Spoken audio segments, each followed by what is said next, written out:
जी हाँ, नमस्कार।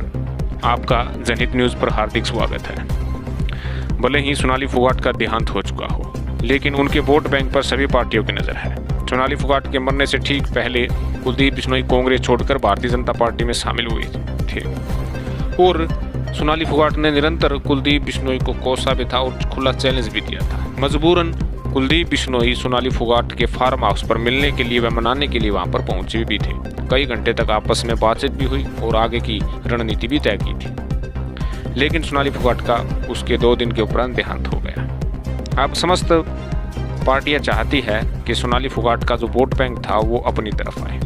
आपको बता दें कि आदमपुर हल्के में कभी भी जो है भारतीय जनता पार्टी ने इतने वोट प्राप्त नहीं किए थे जितने सोनाली फोगाट ने लिए थे। सोनाली फोगाट भारतीय जनता पार्टी की तरफ से प्रत्याशी थी और 37,000 से ज़्यादा वोट प्राप्त करके भारतीय जनता पार्टी को दूसरी पोजीशन पर आदमपुर में रखा था।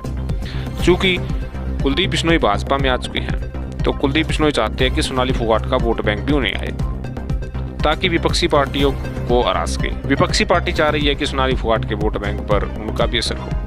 आपको बता दें कि जब सोनाली फोगाट का देहांत हुआ था तो सोनाली फोगाट के परिजनों ने बार बार भाजपा सरकार से गुजारिश की थी और गोवा पुलिस पर विभिन्न प्रकार के आरोप भी जड़े थे। सीबीआई जांच की भी मांग की थी। एक बार तो उनके परिजनों का गुस्सा भी भाजपा सरकार पर फूटा था।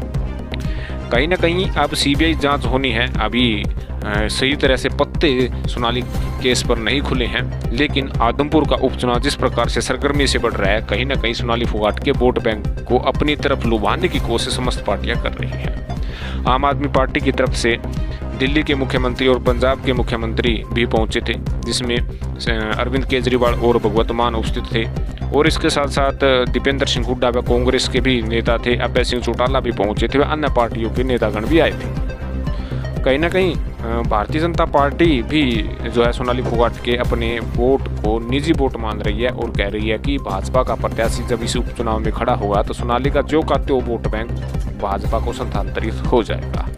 लेकिन हर चुनाव, हर प्रक्रिया अलग अलग होती है और समय अनुरूप, परिस्थितियां अनुरूप जो है बदलती भी है और उसको ध्यान में रखते हुए समस्त पार्टियां उसी वोट बैंक को अपनी तरफ मिलाने के लिए, रिझाने के लिए कोशिशें जारी कर रही हैं, जिसकी बदौलत भारतीय जनता पार्टी के कई नेता भी कांग्रेस में गए हैं, जिसमें 2014 के प्रत्याशी रहे कर्ण सिंह रनौलिया जो भारतीय जनता पार्टी के कदावर नेताओं में शामिल हैं और इसके साथ साथ सोमवीर लांबा और डुड्डी भी जो है भाजपा छोड़कर कांग्रेस में शामिल हुए हैं। आपको बता दें कि 2014 में जब मोदी सरकार की लहर थी, मोदी की लहर थी, उस समय विधानसभा चुनाव हुए थे और पूरे हरियाणा में पूर्ण बहुमत से हरियाणा में पहली बार भाजपा की सरकार बनी थी। तो उस समय भी 2014 में भारतीय जनता पार्टी को आदमपुर से मात्र 7,000 वोट प्राप्त किए थे, लेकिन 2019 में जैसे ही सोनाली फोगाट को प्रत्याशी बनाया तो वो 7,000 का आंकड़ा 37,000 तक चला गया। तो कहीं ना कहीं इस 37,000 वोट बैंक के लिए अब समस्त